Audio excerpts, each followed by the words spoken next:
All right, welcome to the Krug Show, bright and early on a Monday. Well, I don't know, bright and early, midday on a Monday. 12 o'clock on the West Coast, 3 o'clock on the East Coast. And we're brought to you by Pig and a Pickle, the best barbecue in all of Northern California. Check them out. They're in Emeryville and Corte Madera. They're open 7 days a week from 11 a.m. till 8 p.m. or until they run out. Pig and a Pickle. Go say hi to Damon and Mary. Tell them the Krug sent you. We're also brought to you by Underdog Fantasy. Check that link in the description. Use the promo code Krug, K-R-U-E-G, and they'll match you up to your first $100. We're also brought to you by Marin Autoglass, marinautoglass.com on the web. Eric Crocker in the house, former NFL DB, now very successful 49er content creator, and you can catch him with Peacock on Locked On 49ers and, of course, his own channel as well. And he's with us on the Krug Show to chop it up and talk a little bit about the draft. Croc, how are you, man? I'm doing good, but I will say you're showing me up a little bit, man. Your screen, like whatever camera you're using, crystal clear. I was telling my brother, like, man, I need to set my camera up, man, because Krug looking good over there. Yeah, I don't know about looking good, but we got the clear camera for sure. It's a Sony. But it's yeah. We redid the studio. We got rid of the flags. We kind of did a so I can flip it from color to color. So if I'm doing a Warrior live stream, oh, look at that. Oh, okay. You got purple for a Lakers live stream though. There you go. There you go. Okay. See, now I like that. We're going to talk Packers. We're going to talk Giants. We're going to talk Niners. Yeah, there you go. So that's what's up. Yeah. So, hey, man, I haven't talked to you since the draft, and I was on with Peacock right before the draft. We did a stream, a co-stream, and it kind of reminded me, I want to get Croc's thoughts on this thing. What do you think? I mean, let's just get right into it without me leading in any direction. Just your general thoughts on the 49er draft. Did you like it? Did you not like it? What'd you think? So I think we could dive into this from different directions. Overall, I thought it was a solid draft. I thought they got some guys that, will contribute, year one. I think the biggest question is, did they get like the guy, or did they get guys that, potentially are big time starters year one? I don't know about that. But with the guys that they did get, and I try to look at what the team is thinking, right? Because, Larry, you could probably say, man, at pick 31, I would have drafted this guy, or at pick 63, I would have drafted this guy. And I think we all play that game. But for me, I always try to view it from the perspective of the team that's picking the player and what they feel like that player's fit is. And obviously, we know right off the bat, the 49ers pick Ricky Pearsall at 31. And my initial reaction was, dang, are they thinking that Ayuk is gone or Debo is gone? So if they're not going, then what is his role? And I think I started to kind of do that throughout the rest of the draft with drafting Green in the second round. Okay, what is his role going to be? Is Diamondo Lenore going to play inside? Is he going to play outside? I'm looking at Green's film. I see a press man guy. The 49ers haven't been press man heavy with their scheme, and they've done that. Every team is going to run some man press, but it feels like they want to play more off. Is the new defensive coordinator going to start to kind of say, hey, we got this type of corner, we got these guys, Travarius Ward, he's a press man guy, let's play more man. So I just tried to look at it through the eyes of them and see how they view this team moving forward, especially this defense. Pearsall, why don't we start with Pearsall? Because it's funny, like a lot of the content creators, a lot of the fans really didn't like the Pearsall pick, maybe because he wasn't, listed that high in the mocks. A lot of the, you saw CJ Stroud seemed to really like it. A lot of the NFL people seem to like it. One anonymous scout told somebody, hey, this guy could catch 100 balls. I don't know if I ever see anybody, if he catches 100 balls, the Niners are probably going to have a rough year this year. But to me, the biggest question with Pearsall is, I can see the route running. I can see the ball skills. I could see where somebody would look at him and say, you know what, he might be the perfect complement to Brock Purdy. My big question with Pearsall is just toughness. If you tell me he's a super tough guy, a la Julian Edelman, then I probably like the pick and I could probably feel good about it. But I'm concerned about, can he get off the line of scrimmage? Can he beat the jam?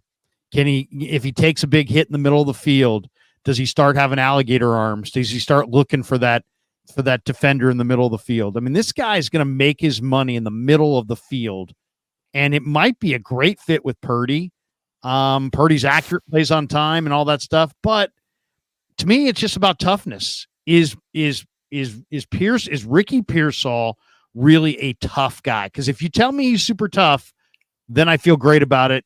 But I got to wait to see that. Where are you? What do you think? I mean, do you think you're a former DB? Do you think this guy's got the toughness?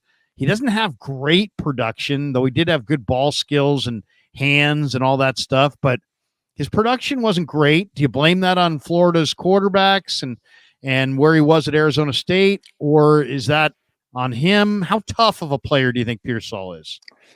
So when I look at his toughness, I try to identify, when is he tough or when is he not? We go back a few drafts. Matter of fact, the Brandon Ayuk draft, and there was a guy by the name of Jerry Jeudy in that class. And I'm watching Jerry Jeudy, and I think we were all enamored with his ability to run routes, right? I mean, just the speed in which he ran his routes, the pressure that he put on defensive backs to have to turn around, open their hips. He's sitting his routes down. I'm like, man, he does a great job of that. Then you see a drop. And I'm like, okay, there's a drop. And then you see another drop. And then you try to identify, like, when is he dropping these balls? And I saw right away with Jerry Jeudy, whenever he drops a pass, which he dropped 9 of them, that's a lot, in a year. It was always when bodies were around him. So when you start talking about toughness, that's kind of there's different aspects to the toughness. Is this guy worried about getting hit? And is he not tough enough to maintain his concentration on the rock while going for the ball? Jerry Jeudy, that was a big issue. With Pearsall, I haven't seen that be an issue with him. I think he still focuses on it. His drop rate was extremely low. This is a guy that worked outside, inside, and when he was in the slot, I didn't see him be worried about a potential oncoming hit that would distract him from potentially catching the ball. So that part of his toughness, I'm not worried about. And now if we're talking about at the line of scrimmage, and consistently beating man press. Now you have to look at it from the 49ers perspective. Is this a guy that you're going to have as your X receiver? Is he going to be lined up in man press with guys right there in his face at the line of scrimmage to where it is tougher to get off press from there? Or is he going to be more your Z or slot receiver where you're facing more off coverage and now the space is already created for you to be able to make your move and then free yourself up from there? And I thought at Florida, for the most part, he did okay with that. But there was areas where guys got hands on him. Now, I'm really big on what can you teach, what can't you teach. If this was a guy who was a big mover, like basically like Juwan Jennings, but without Juwan Jennings' size to be able to box guys out, I would have an issue with the pick. If he were a guy where he didn't show the necessary twitch or settedness to be able to have the ability to free himself up, then I would be more worried as well. But I think he has all those necessary attributes. Now it's just more so about developing the skill. I got my daughter, she's in soccer right now, and she's 7 years old, focusing on how to control the ball, right? Like that's a skill she can develop the more she works at it. And I think with Pearsall, he has to continue to develop the skill of working at the line of scrimmage. How do I move the defensive back? Do I get skinny to where I'm not showing my numbers? And then giving him something at the top before I break off my route. And he has the ability to do it, and you see him do it sometimes. Can he develop that skill to consistently do it and get comfortable with that? That'd be a big question, but with his skill set, that's something that I'm willing to take a flyer on because I think he has the ability to do it. Yeah, I mean, I think potentially it could be a prolific, combination because Purdy and him are a great mix.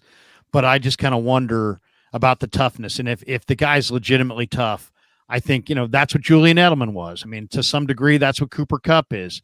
These guys are underrated as far as toughness. How tough is the player would be my question. Let's go to Renardo Green for a second. I love this pick. But, it's funny. Kuiper said it was a 2-round reach. I know a lot of the draft people had him in the 4th round, 5th round. I kind of had him more in the 3rd round, so I had no problem with the Niners going at end of round 2 with Renardo. When you watch his film, I think this guy's a hitter. I mean, in some ways, I think when they lost Mosley and Ward, Jimmy Ward, they lost some alphas on their back end. And I feel like this guy and Mustafa are definitely kind of the replacement alphas. They have that kind of leader type personality. But when I saw Green, the only concern I had was a lot of penalties, got a little grabby at the top of the route, and also he just he did the thing that you can't, maybe you can do in college, you can't do in the NFL.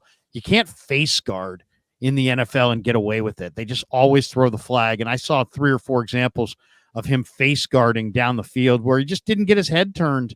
And if he gets his head turned, everything he did was fine, but he didn't get his head turned and he got the flag. What concerns do you have with Green? Did they overdraft him? What traits? I mean, you played DB.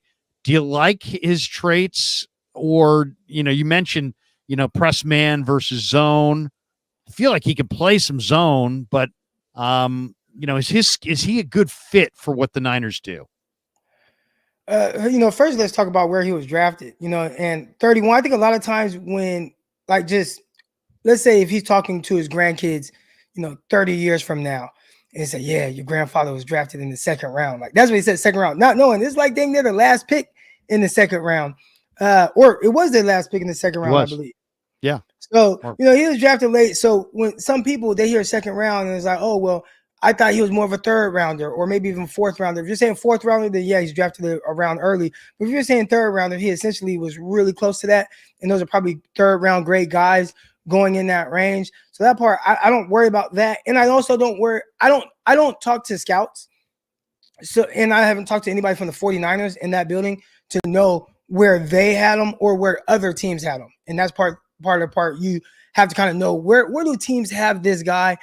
They felt like he was probably a third round guy. So, okay, let's take him at pick 63 or 64 where they select him. Now, as far as his ability, this is where I have questions.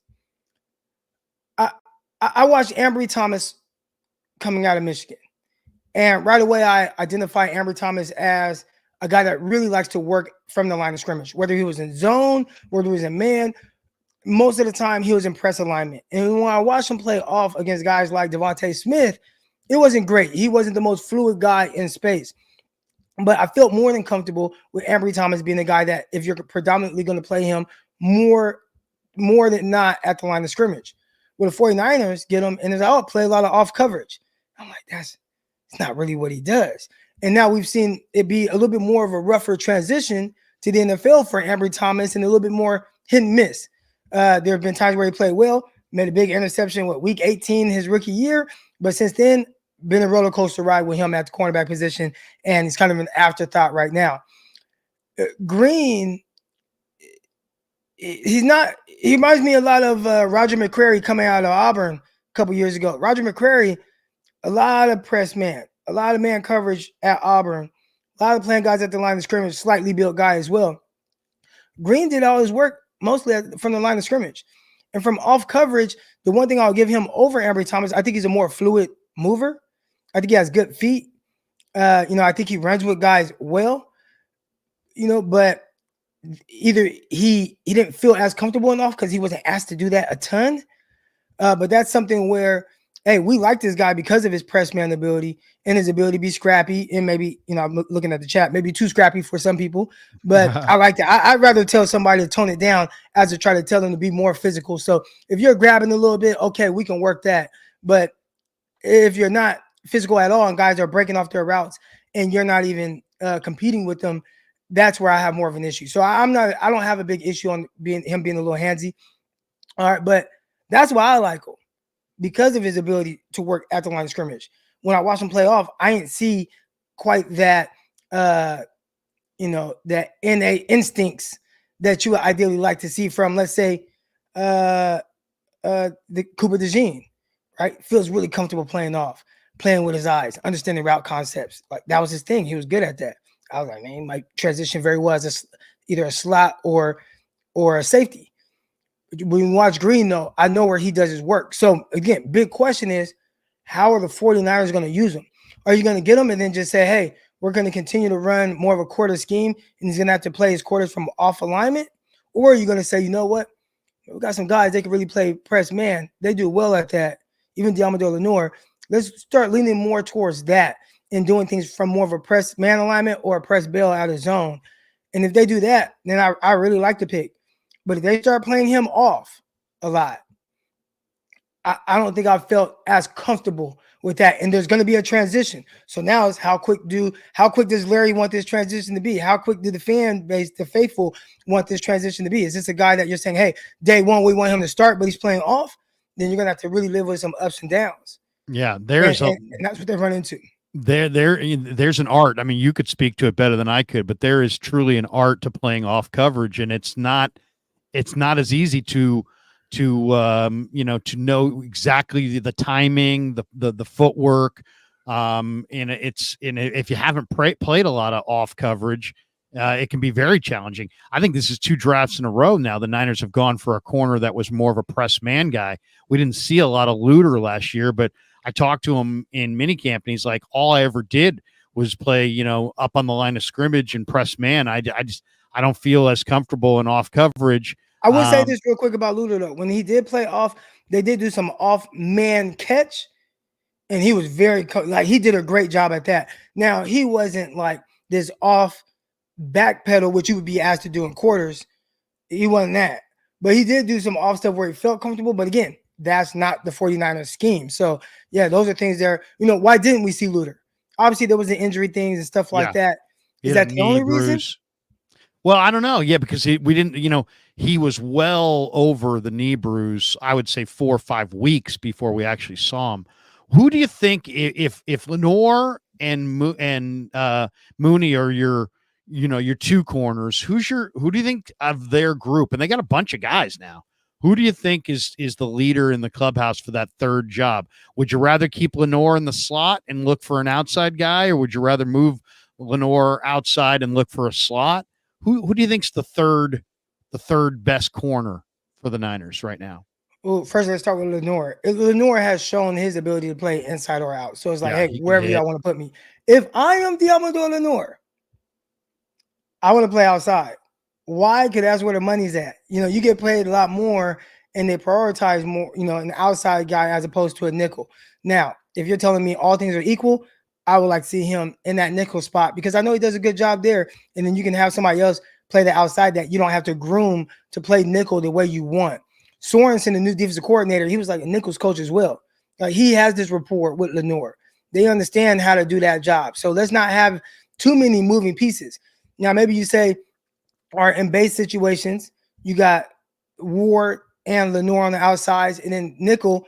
All right, now Lenoir, you slide inside. And now it's all right, who's going to be that outside guy? And for my money, and they're going to try everything with Green, because I understand the way NFL works and the roster politics. But Isaac Udom, I watched this guy coming out of Boston College. Yeah. He was a very scheme versatile defensive back. He was a guy that was very comfortable being able to play off, click and close, turn and run with guys. So if they want to continue to run a similar defense as to what we've seen over the last few years, he fits day one. Now, maybe you don't want him to be the guy that's out there every down. So, okay, Lenoir, again, you're the base starting outside guy. But come nickel, all right, Lenoir, slide inside, and Isaac Udom, I think most people would get comfortable with him being the guy that comes in. What does that mean for Green? And then now you're looking at the second round pick with, all right, now did you get it started? Did you not? Could you have drafted Kool-Aid McKinstry instead in the first round instead of Ricky, and have a day one starting guy on the outside? Those are only questions they know, but that's where it starts to get a little sticky. How about Malik Mustafa? I thought it was a real lean year for safeties, and I loved Mustafa. The question I guess I would have is Mustafa, I think, okay, so they have Talanoa. I think he's better in the box than he is in the field. They have Jair. He's a productive interceptor, but his coverage, I think, is just okay. I think he's better in the box than playing the free safety spot. Can Mustafa play the deep middle in the cover 3? Can he guard all that grass and play safety that they got, who's probably better in the box as a strong safety? What do you think? I think most of these safeties would tell you that, hey, man, I'm a safety, and they got to be versatile. And the 49ers, if you've really paid attention to how they use their safeties, I'm not telling you, but just the fan base, they got to be interchangeable. They have guys that maybe they like to do certain things with. Jimmy Ward, he comes down in certain situations, play man on the slot. You're not asking Hufanga Tayshaun Gibson, Jair Brown. You're not asking those guys to do that. But I will say this, and they showed a certain level of confidence in Talanoa Hufanga. I watched him against Seattle. This had to be the year he was all pro. I watched them have him in the slot and have to guard Tyler Lockett, who had a two-way go on him in space. You're manned up. You have no help. Outside corner not helping you. There's no safety in the middle of the field. You have no help. And Talanoa Hufanga not only covered him on this in-breaking route, but jumped the route, nearly intercepted it. It deflected off his hands, and then Tayshaun Gibson ended up picking it off. So that just shows you in the 49ers secondary, you can't just be, oh, I'm just going to be like this. Mustafa's going to be this box safety.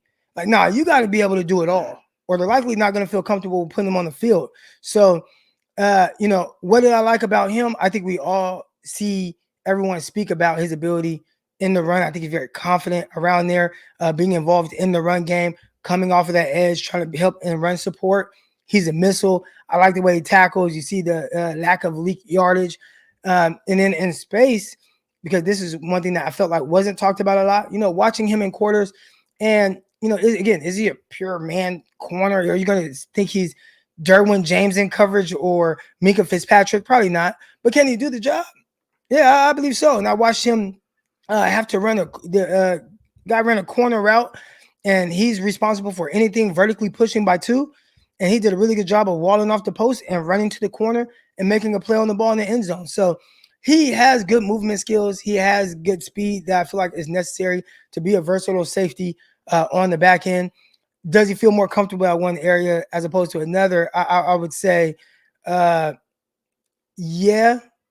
But as a 49er safety, man, you got to be versatile. You have to. Yeah, I think I like his coverage ability more than Hufanga. It'll be interesting to see this summer kind of how they utilize him and how much run he gets. I mean, they're pretty thin there. I mean, you got Hufanga who coming off the ACL. You got Jair, who's a tremendous player. Then you got Mustafa. Other than that, you got Odom, who's a special teamer. The rest of the guys, I mean, Eric Harris and Taylor Hawkins. I mean, those guys are practice squad guys. So I mean, they're we'll see. I mean, they need Mustafa to fire. What'd you think of the Pooney pick? I mean, and what'd you think of what they did on the offensive line? They didn't go tackle. They went Pooney in round 3. They came back with Jarrett Kingston from USC in the 6th round. I didn't love that pick, but I was talking to Todd Husak, the former Stanford color analyst, and he really likes Kingston and feels like Kingston's got a lot of talent. There's also Drake Nugent. They also brought in Bryson Mays from Southern Miss, who athletically is pretty exciting when you look at what he's got going. What do you think of the 4 linemen? I mean, 2 undrafted, 2 draft picks, no tackles, really, unless you think Pooney can play right tackle in a pinch. They all seem like they're interior guys. But what'd you think of their 4 linemen?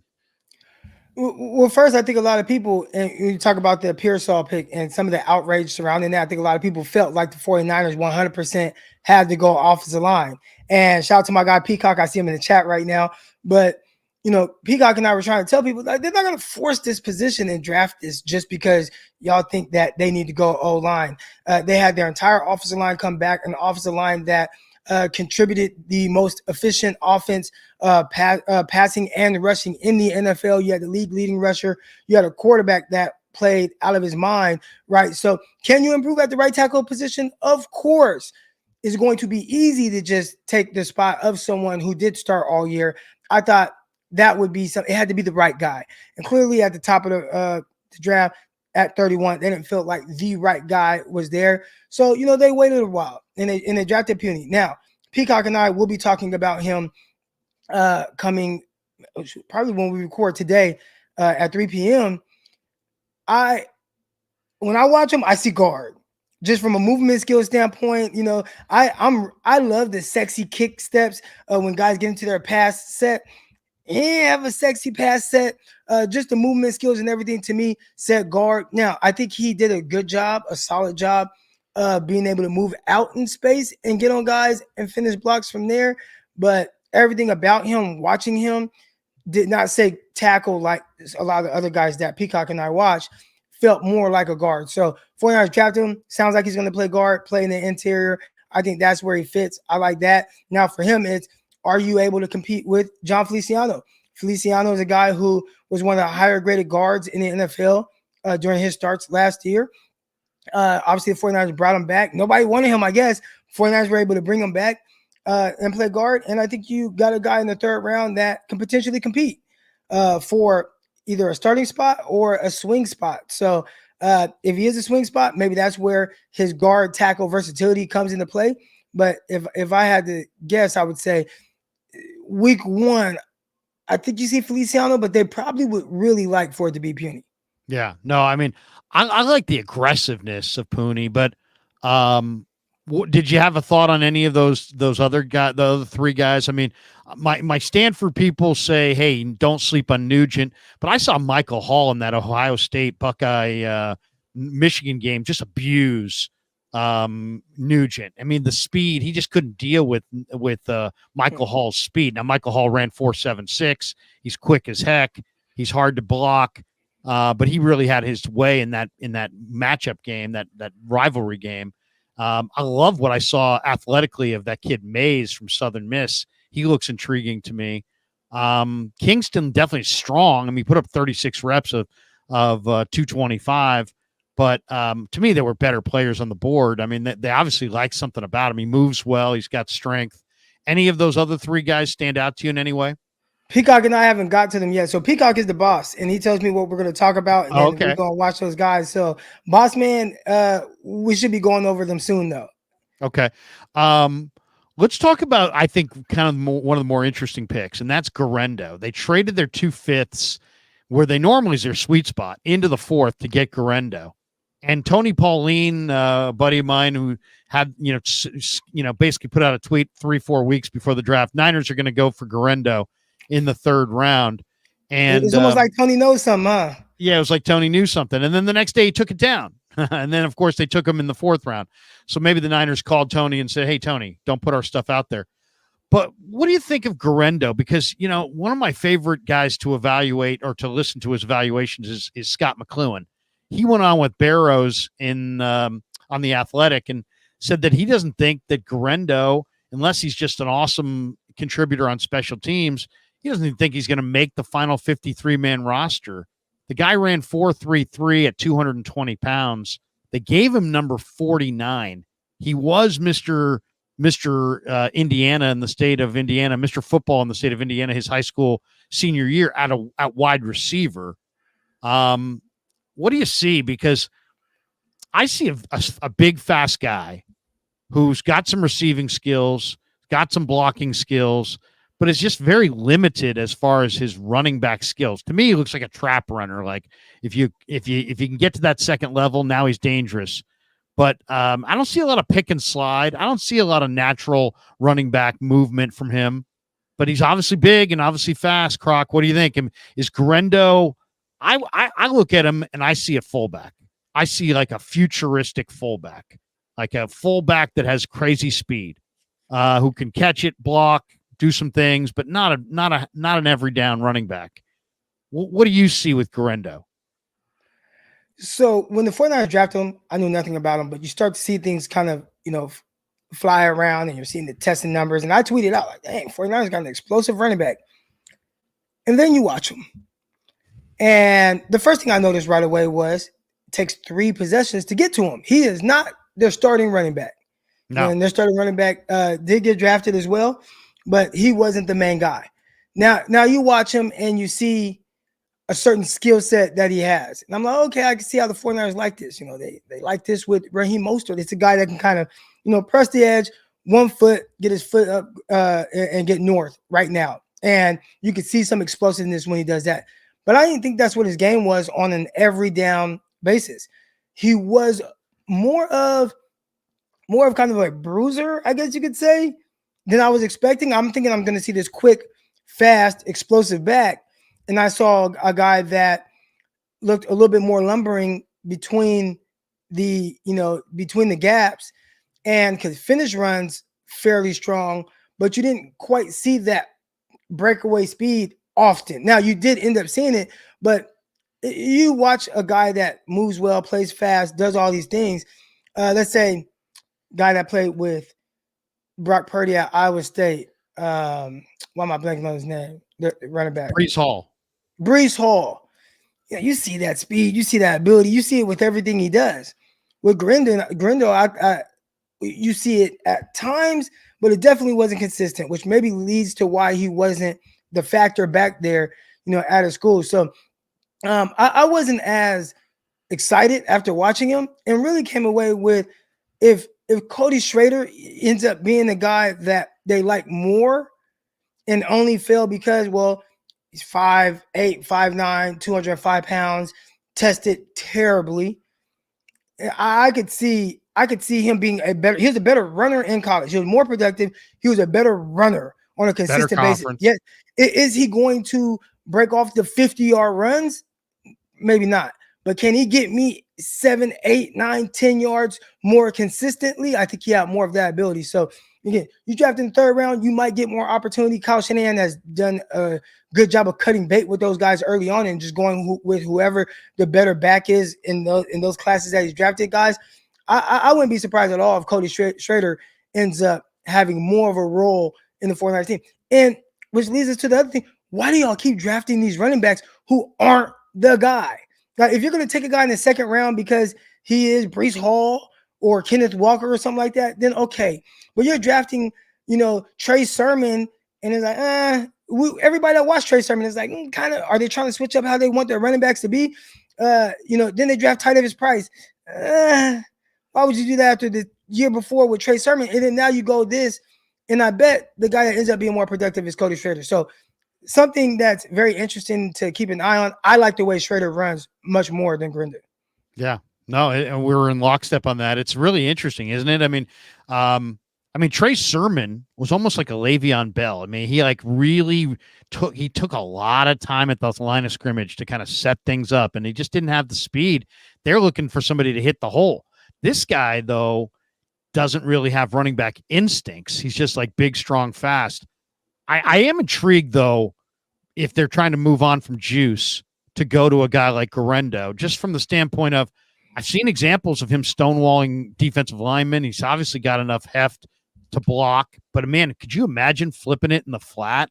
If you've got Debo and Ayuk and all these other weapons, and you could flip it in the flat to a fullback like Garendo at 4.3 speed, and he makes one guy miss, and now he's down the sideline. I mean, to me, he's intriguing as a fullback, but I totally agree with you.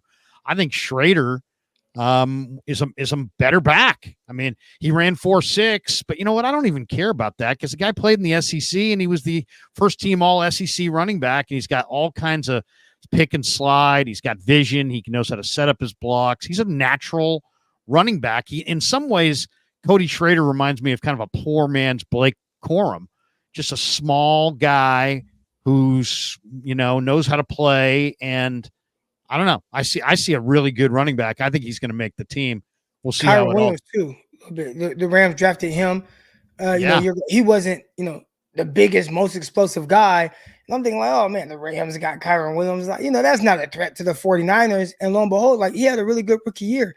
And when he was hurt, they missed him in their offense. No doubt. We've seen the guys that maybe aren't the most explosive guys, but at the running back position, man, can you be explosive between the line of scrimmage and those first 15 yards and have good vision? And if you can do that, you can be productive in the NFL. Can you be as productive as maybe what the 49ers saw at times with Raheem Mostert? Maybe not, right? Or Raheem Mostert last year when he scored 20 touchdowns, 22 touchdowns. Maybe not getting that. But I think we are seeing that they make better decisions on running backs a little bit later. Yeah, they do. It's amazing. I don't know. Maybe it's different guys. Maybe it's Shanahan and the coaches want these guys. He wanted Joe Williams. That's pretty documented. Maybe he wanted Sermon. Maybe it's Bobby T who wants these guys late. But they do have a much better track record late than they do early on running backs for sure. My favorite pick was the kid Cowing out of Arizona. I liked him when he was at UTEP. He transfers to Arizona. I wouldn't be surprised at all if he is a significant part of their offense. I mean, he's small, but he doesn't play small. He's got a little bit of thickness and a little bit of suddenness, 4.3 speed, but ball skills, route running, kind of like a poor man's Tyreek Hill. He's not quite that fast, but I really like the Cowing pick. What'd you think of the kid from Arizona? My favorite pick. Really? And Yeah, yeah. Ask Peacock. He's probably in the chat still. He'll tell you like, yeah, that was Croc's favorite pick. And when I saw that, I think part of it was not because I think, oh man, he's just going to be this amazing 49er for a long time, but it's just a clear, defined role for him and what he potentially can be in this offense. And just right off the bat, I watched a lot of Arizona games. My guy Jonah Coleman, who I coach and train Jonah, so I would go to the Arizona games at times, and I'd see number 2 and just how productive he was, the different ways they were able to get the ball in his hands, what he potentially can be as a punt returner, kick returner, which the 49ers, you lose Ray McCloud, you kind of need that. And I think right now he is at the very least day one able to step up and replace the production that Ray McCloud gave you, but you got it on the cheap. Now, can he be more than Ray McCloud? Can he end up getting more of a role in the 49ers offense? Can he get more touches? That's to be seen. And the 49ers there's a lot of hands out there, not a lot of balls to go around. But I think this is a play not just for this year from a special team standpoint, but in the future from a receiver standpoint, once you start maybe losing a Juwan Jennings or you lose a Debo or Ayuk, and you got Ricky Pearsall out there and one of those other guys. And this is a guy who could potentially be your third receiver. So seeing the chat right now, Invader 49er says, Cowling is Taylor Gabriel. I think he has that type of, now they nicknamed Taylor Gabriel Turbo. I think Cowling has that kind of juice too. And again, just another guy where you get the ball in his hands, he makes things happen. He was really productive at Arizona. I was really excited about this pick. Yeah, I was too, and so was McLuhan. What I see too is a great route runner. I mean, and he's small, but some guys are small and weak. This guy's small, but there's some strength to him. And I love the route running. I love the precision, and this is who he is. Because like if you go back and watch his UTEP film, he was tremendous at UTEP, and he's just a hard guy. He's got great balance. He's got great strength for that size. I think that's an explosive player. What do you think of the Florida State linebacker? I kind of liked their other linebacker, Kalen DeLoach, who was, kind of a sub 4.5 guy, more of kind of a souped up safety / linebacker. He was smaller, but Bethune definitely is an athlete. He made a ton of tackles. Did you see him? Would you watch any of his films since the draft? Nah, I have not watched him yet, but he's on the docket as well. We'll be getting to him soon for sure. Yeah, he's interesting. I mean, you think Greenlaw is going to play this year? Yeah. Now you don't have to rush it, and you went and got Campbell. We'll see how that goes. He hasn't been great the last couple of years with Green Bay, but that is a veteran presence at the linebacker position. I'm really excited to see that year 2. Do we get a year 2 jump from guys like Jalen Graham or D Winters? Those are guys that have a lot of ability. And Jalen Graham, I think everybody was more excited about D Winters because you see the speed. Yeah, it just jumped off the screen when you watch him. But Graham, the bigger body, he was clearly the guy that they were leaning towards come preseason. He was in there. Now, I think active roster, they went more with D Winters because he had more special teams value. But I'm curious to see if one of those guys takes that year 2 jump. And the 49ers have been terrific at identifying linebackers that fit what they want to do and play extremely well at a high level, whether it's Greenlaw, Warner. I mean, and this just keeps going back even in different regimes. I'm excited to see Jalen Graham. And if he does well enough right now to where the 49ers, between him, Campbell, Winters, don't have to rush Greenlaw back, and it can happen more organically, maybe middle of the year. He's healthier. He's fully recovered. You don't have to rush it. You get him up to speed, and all right, let's rock. But I'm curious to see Jalen Graham, even more so than some of these other rookies that they just drafted. I agree. I asked Wilkes about Graham late in the year. I'm like, man, Graham looked like a house on fire in the preseason. And I go, how come he's not getting any run late in the year? And Wilkes is like, well, he played a hybrid safety linebacker role, and so he's not quite as advanced as D Winters. But I think he's a bigger talent than Winters. And Graham is great kid. He's ready to play. I am expecting a bit significant step up, not only in Winters, but Graham as well. I think, Winters is interesting as he was like the lowest vertical. I think he had like a 30-inch vertical coming out, and they were like, well, why does he have such a weak vertical? And I asked him about it, and I said, hey, you're testing there. And he said, I just didn't do enough work with my legs. And that was going to be a point of the offseason where he was going to try to, really focus on getting a little bit more lower body explosion.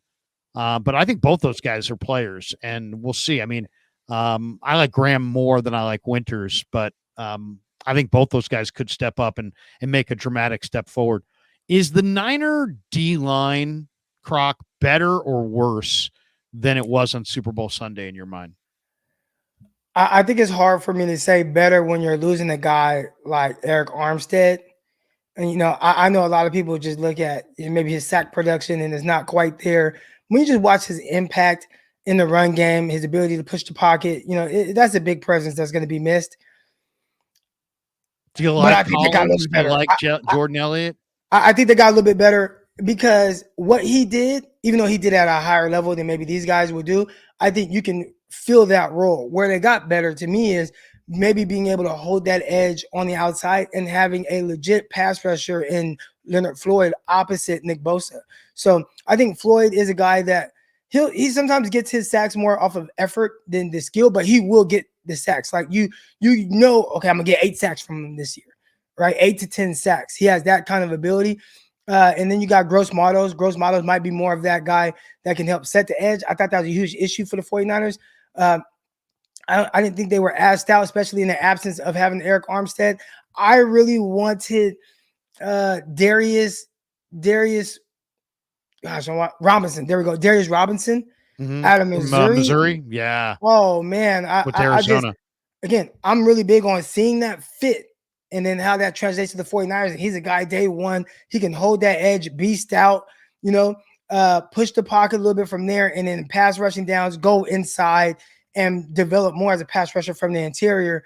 I don't know if they quite have that guy, but maybe they have multiple guys fill those roles. And got some big guys in the middle, maybe not long-term guys, but I feel like it's just a little bit more well-rounded as opposed to hoping that Chase Young ends up being a guy, which he wasn't for the Niners, or Drake Jackson. You have to count on him to be that pass rusher opposite Nick Bosa, and he just hasn't been that guy either. So I feel a little bit more confident with this D-line heading into this year as opposed to last season. Yeah, I love Leonard Floyd. I think he's clearly better. Were you surprised? I haven't talked to you about this. Or were you surprised that Chase Young was Cadillacing it like that in the NFC Championship game? Yeah, but that's what you played the game. You know the different. There's the preseason. There's early season. We're talking about you win. You go to the Super Bowl. I was shocked that he was kind of, I say Cadillacing. I mean, he just kind of out there. I don't know. I mean, it seemed like when I mentioned it to Shanahan, I said, "Is this your culture?" He's like, "No, it's not our culture." The next day, when Lynch held a presser in the press room, saying, you're not going to see that again. We talked about it. We dealt with it. Steve Wilkes came out that next day, and he started the presser. He's staring right at me. I'm sitting on the far corner. He's staring right at me the entire time as he's talking about that. I don't know if he was pissed that I brought it up to Shanahan, or if he was happy that I called his guy out and he didn't have to do it himself. But I mean, it was the live mic from the Super Bowl. You see Chase Young talking to George Kittle right before the snap, and Kittle's like, "There's no meetings on Monday. There's no anything on Monday. Bring it, everything you got, every play." And Chase Young looks him in the eye and he's like, "I promise you I will." So clearly it wasn't just me noticing. The players noticed that he wasn't bringing it. Players, they'll be the first to notice it. And they all sit and they watch film together, so they see what's going on. The thing with Chase Young, they paid a third-round pick to see, right? That's definitely not the 49ers culture, but typically they draft the guys. They get to pick their minds. They have a certain mindset. So a lot of the draft picks, you don't see with the 49ers loafing, as we like to say. They're guys that get after it. And whether it's the NFC Championship game or week one, you have to play at a certain level, and 49ers have held that standard for their guys. And whether they're the most talented guys or the least talented guy on the roster, they've been able to play at a certain level. Clearly, Chase Young wasn't able to meet that standard. So, was I surprised? No, because he did it with Washington. So, he didn't change how he approached it. You thought maybe he would go into a different environment, but it just was something that didn't happen. And I think it made it to where we were even less surprised that the 49ers had no intention on bringing him back. I Yeah. think the most surprising thing was that he signed somewhere after having neck surgery and they gave him like $16 million after his stint with the 49ers. I know. Was it New Orleans? Has him? I think he's in New Orleans. Yeah. What of the rookies that you've seen, who do you think makes the biggest impact year one? I mean, it's easy to say Pearsall, but I kind of think Cowing might make a bigger impact than Pearsall.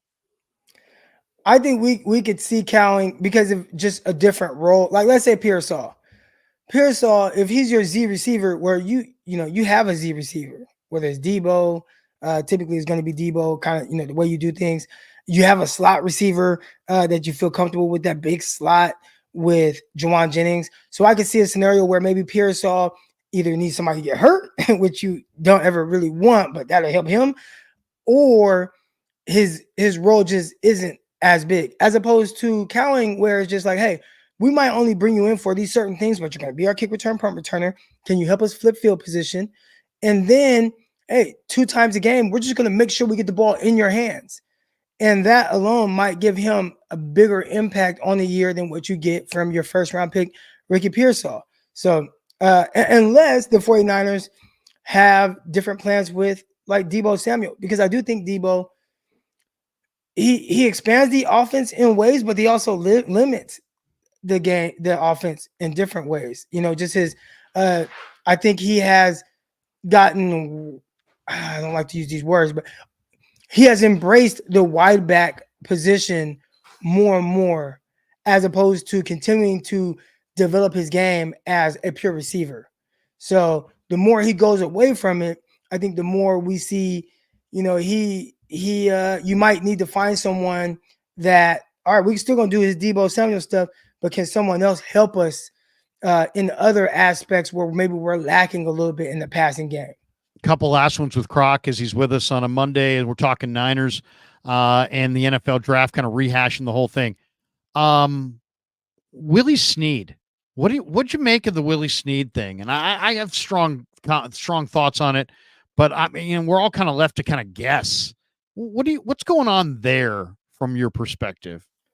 I think what he's speaking to is just really kind of the business of the NFL, and anybody that's been there, especially these players, you understand it. I think the talent gap in the NFL isn't nearly as big as a lot of fans think. Me included, man. Like, when I got to the NFL, I had my opportunity. I was a fan. Like, I loved football, and one thing you'll learn with those guys, a lot of them aren't fans of football; they're just really good at football. But I was a fan, big time fan. So I kind of had this thought in my mind of what it was going to look like at the NFL level. A guy that went to Division II school, came from the Arena League, then I have an opportunity at the NFL level. And I realized right away, I hit my brother. My brother's actually right here asleep, but I hit my brother. I'm like, these dudes ain't tight like that. Like, I'm thinking everybody's going to be like this great guy. Here I am coming from the Arena League, and I'm looking at these guys. They're not more talented than me. They're not more skilled than me. Maybe they have a better grasp of what they're doing defensively so they can play a little bit faster right now. But the gap isn't nearly as wide as a lot of fans believe it is. Now you have your freaks, and there was Antonio Cromartie there. There was Revis. He ended up getting traded while I was there. But there were some freaks, that guys that just like, oh, I get it. You have everything. It makes sense. But for Cromartie was huge and fast, and he's freak. Just, yeah. For a majority of guys, it's not that wide of a difference. So then you just want the opportunity to compete. So when Willie Snead is out there and he's saying, hey, like, I want this realistic opportunity to compete for a roster spot. But knowing the business in the NFL, Snead, you're probably just not going to get that opportunity. And we can acknowledge the business side of things, as well as acknowledging that there might be frustrations on some of the players. And, I talked about it. I'm talking with my guy Ryan, and we talked about Brian Peacock as well. Brock Purdy. As much as you liked Brock Purdy, as much as Kyle Shanahan liked Brock Purdy, the business side of things was you'll never be our day one starter. Never, ever. There's nothing you can do to be our day one starter. Trey Lance is going to be the day one starter. Oh, snaps his ankle. All right. So even though you play well, we had a lot of confidence in preseason and training camp. I'm saying, you know what? I think this guy might be the best guy. You still went with Jimmy G after knowing what Jimmy G has been throughout his career. And then it took him breaking his foot to where now, Brock, you have an opportunity. It's like he did it for one game. Can he do it again? Then did it again. Then he kept doing it. It's like, okay, this is just who he is. But Look at everything he needed. If Trey doesn't get hurt and or Jimmy get hurt, we still to this day probably never see him take a snap. And he could go to social media and be like, man, I was in those training camps. I had limited reps, but I felt like I was better than Trey Lance and Jimmy Garoppolo. And the fans were telling him, man, shut up. You were picked 262 for a reason. You were Mr. Relevant for a reason. Everybody passed on you 261 times for a reason. But all he needed was a real opportunity to make his case as to why he will be there. And for a lot of these guys that aren't the guys on these NFL rosters, they don't have that opportunity. You know, it's funny. I look at it as like, so there was an evolution of the practice squad, right? It was 4 guys initially. Then they doubled it to 8. Then they doubled it again to 16. Then they changed the rule that it doesn't have to be first or second year guys. Now it can be veterans. So then the Niners and other teams took selected veterans that they like, Chris Conley, maybe a Willie Snead, and they, you know, proliferated their practice squad with a few of these veterans. And then late in the year, when they needed a receiver to call up, active on a Saturday, the day before the game, they didn't go to Danny Gray. They didn't go to Tay Martin. They didn't go to those guys. They went to Willie. And then now Willie's sitting there going, wait a second. When you needed a receiver late in the year, you went to me over Danny Gray and Tay Martin. But now when it's time to make out your 90-man camp roster, I'm persona non grata, but Danny Gray's still there and Tay Martin's still there. I think maybe there's some bitterness there. It plays to the fans like sour grapes. I kind of push back on some of the commentary. I mean, it's, it is what it is. But I just think, I've talked to Willie. Willie's a great guy. And I just said, he's as respected as any guy in the room. Some of the criticism got really intensely personal. And it's like, hey, people, pump the brakes. I mean, this is a really respected guy. He is putting his thoughts out there. And so, he gets what he deserves to some degree. But I think that's what his issue is that, hey, you know what? You needed me. You need a receiver in the pinch coming down the stretch. I was there for you. And now here it is, time for, make the 90-man camp roster, and I'm persona non grata because you got all these younger guys, and yet I outplayed those younger guys last year, at least to some degree. I don't know. And Willie's kind of like this veteran that's caught in this like subsection of like, you're not good enough to make the 53, but you're still good enough to be on someone's practice squad. And practice squad, you make $205,000. League minimum's like $700,000 or $800,000. For a vet, he's probably dang near 10-year vet. He's probably dang near pushing $1 million, which again, that's something else he's that works. Losing some money. And he's kind of in this secondary status of like, you're a practice squad veteran, and I'm sure it's frustrating to him. So I don't know. I mean, I kind of understood where he's coming from, but some of the criticism was like, whoa, people need to pump the brakes on that. Two last ones. I think that's just them not truly understanding like the business side of things and like what this guy went through and what his frustrations truly are. Give me a camp battle that you're looking forward to seeing this summer, because there could be a bunch that are pretty interesting. Oh, it is easy. This is a cornerback position, because I don't know who is going to be that third corner or that true outside guy. Like, is it going to be Green? Is it going to be Luter? Like, what is Luter going to look like? Is it going to be Chase Lucas or is it going to be Isaac Udom? Like, I have no idea. So for me, I'm curious. I can't wait for mini camps to start so I can see Larry Krueger's reports on who it looks like is taking snaps, who's taking snaps in what group, and who's out there making plays, because I think that is up in the air. And if you ask the 49ers, they probably would like it to be Green or Luter, one of the guys that they've invested some draft capital in. But if it's one of those veterans, I wouldn't be surprised at all. All right. You made me laugh the other day as you said, man, Larry Krueger's making me take a look at Tanner Mordecai, of undrafted quarterback. But you never said what you thought when you saw him. What did you think when you saw him? This guy runs 4.46. He played well at SMU. He didn't play as well at Wisconsin, but he's not small. He doesn't have a weak arm. I think there's a chance with that 4.46 speed and the way this kid plays the game that he may give Kyle's favorite, Brandon Allen, a real run there for that QB3 job. I don't know. We'll see. I mean, I'm not saying that every guy is Brock Purdy, and I don't think this kid's Brock Purdy, but there's a courageousness and a mental maturity and an athletic profile that makes me think this guy could beat out Brandon Allen. What'd you I think when have you not watched watched him Mordecai? yet. We haven't watched him yet, but I googled him after you had said something about him, and I listened to you. I listened to you talk about him. I'm like, okay, listen to some other stuff, and I googled him and kind of saw his path and what that looked like, and then you see the measurables and 6'2", 218 or whatever it was, and ran extremely well. And now the next thing is to dive into the film and see potentially what his role would be as a 49er. Hey, is he a guy that can, at minimum, we talked about rookies having some kind of an impact. Can he beat out of Brandon Allen? And can they come in and do some wildcat stuff as a mix up, right? Can he be your Taysom Hill a little bit? Now, I'm not saying he's as strong as him, but this is a guy who, if I'm not mistaken, I saw threw 9 touchdowns in a game against Houston at SMU.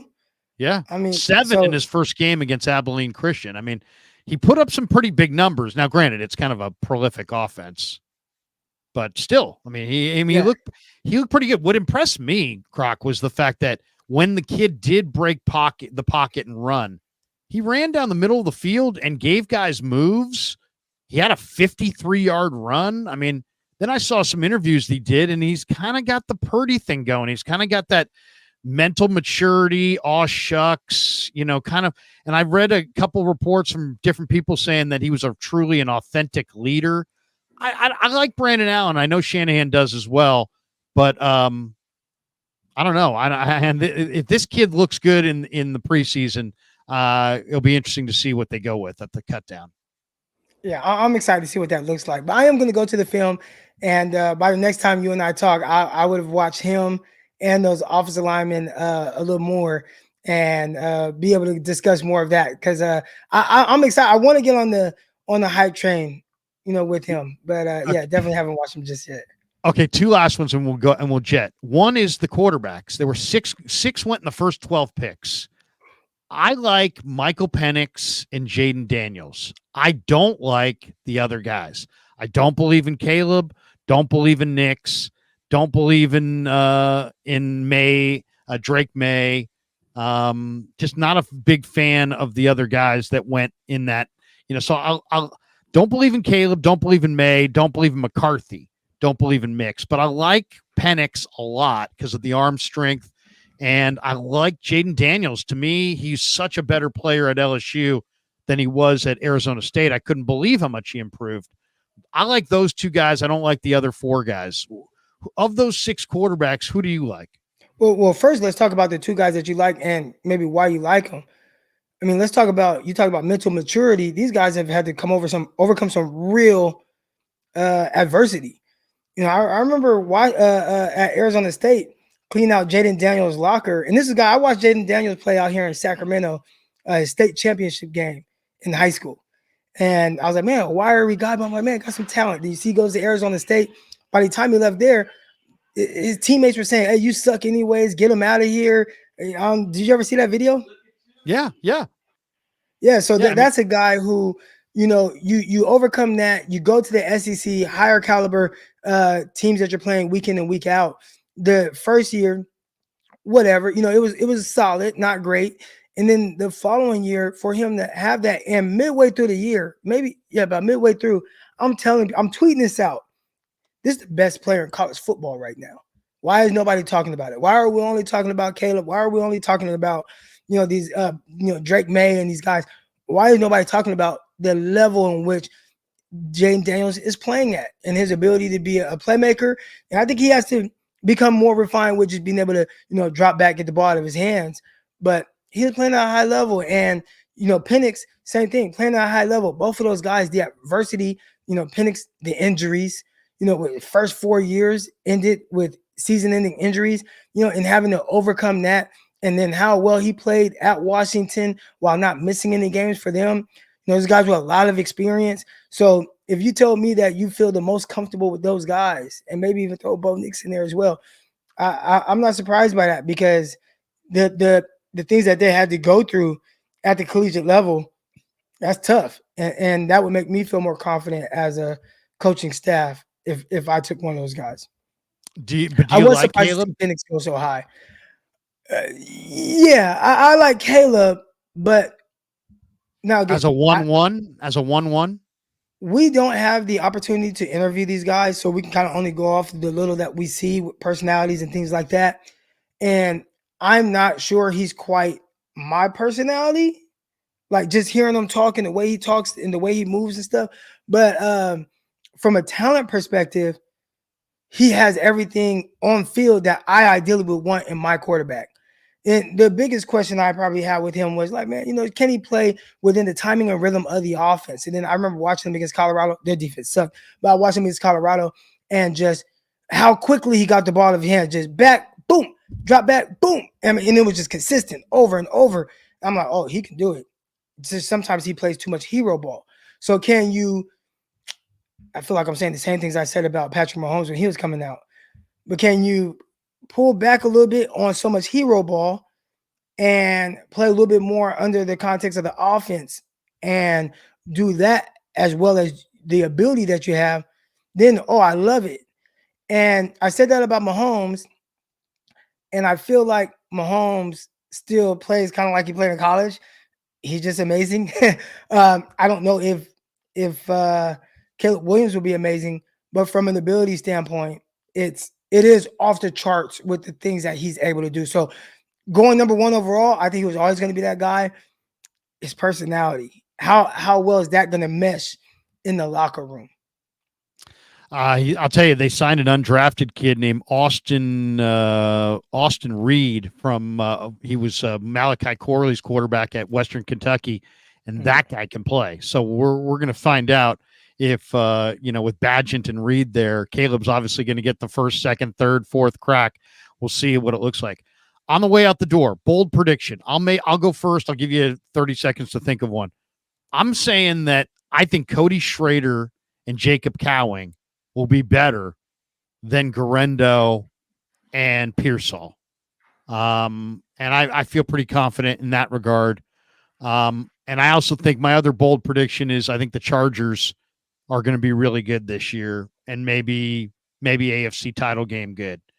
You got a bold prediction coming out of the draft, maybe on the Niners, maybe on some other team in the league, maybe on a prospect. Is there a bold prediction that most people would hear it and go, really? But then would think about it and say, you know what, maybe. I think,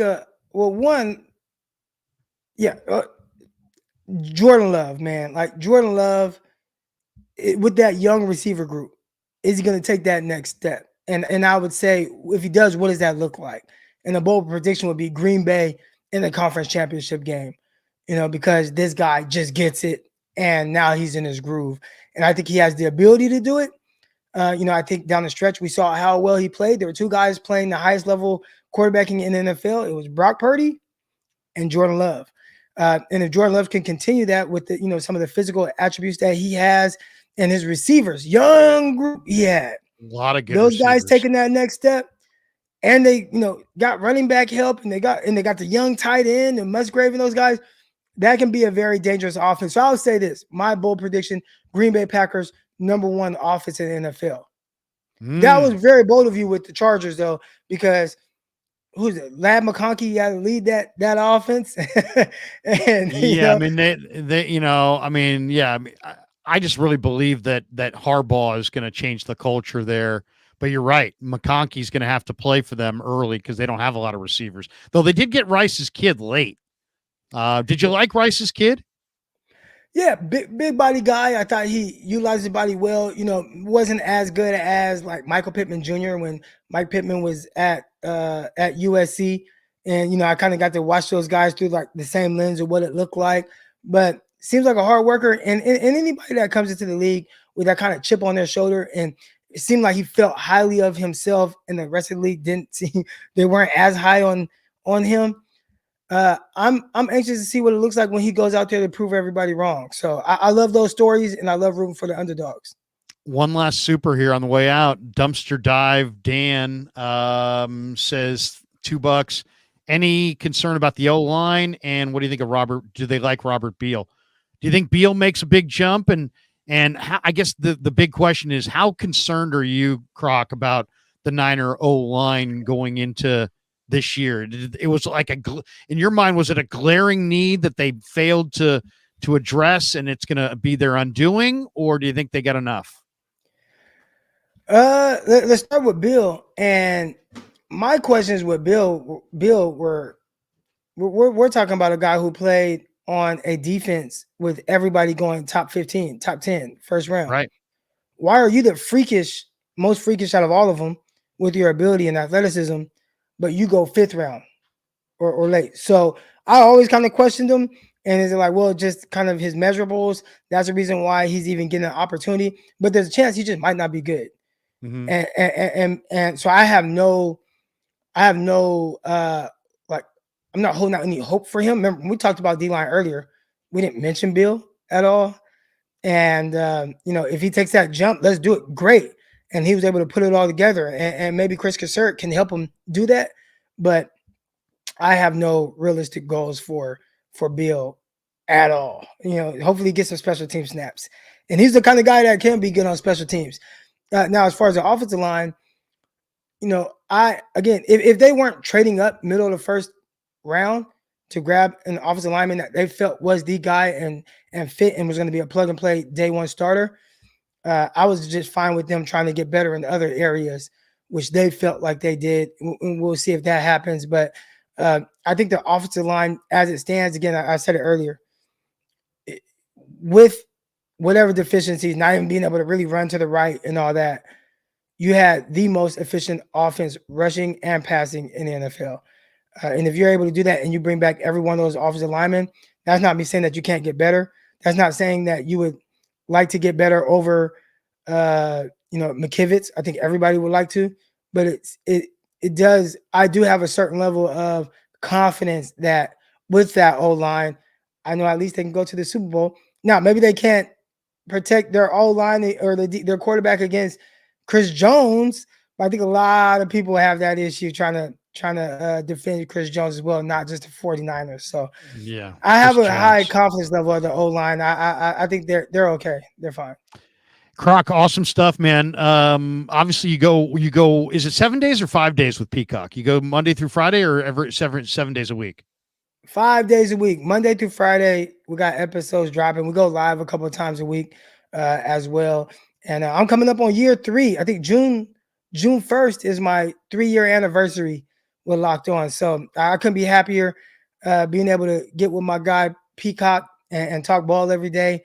And hopefully soon get on the golf course. And I've been learning how to play golf and everything. So we'll get out there as well. But that's my guy. Now are you still in Arkansas? Or are you back now? No, I'm in Stockton. You're in Stockton. So, yeah. So are we going to see you out of camp maybe this summer? We'll see. They've had an issue with credentialing Peacock and I. So we'll see if they go against that. I mean, I've been credentialed before, but it was with Bob Lang. Yeah. Bob Lang will credential me. I was credentialed throughout training camp. I was credentialed. I was in the press conferences. I was credentialed for about 4 games in that 2019 year. But the new regime, that whoever's there once he left, they're like, Eric Crocker and Brian Peacock, absolutely not. So we'll see if we can weasel our way in this year. Well, it'd be great to see you guys out there. What do you got cooking the rest of the day? You and Peacock going this afternoon, or is it do you go in the same time every day, or do you mix it up? We mix it up. It just depends. Yeah, we mix it up. We record at 3, but I don't think we're going live today. We went live last night, but today not live.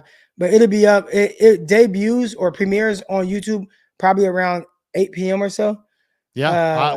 I've caught a number of your guys' episodes. You guys got great chemistry, and I love the kind of the free flow of your guys' stuff. Well, man, keep it up. Thanks to any last thing you want to throw out before we take off? No, I appreciate everybody for tuning in today, and make sure you guys subscribe and like this video for my guy Larry. There you go. Thanks to Pig and a Pickle for being the title sponsor. Thanks to Underdog Fantasy as well for sponsoring. Croc, have a great day. Good to see you, man. Hopefully we'll talk soon. All right, sounds good. Peace. Yeah, never met a man I've been scared of. Careful.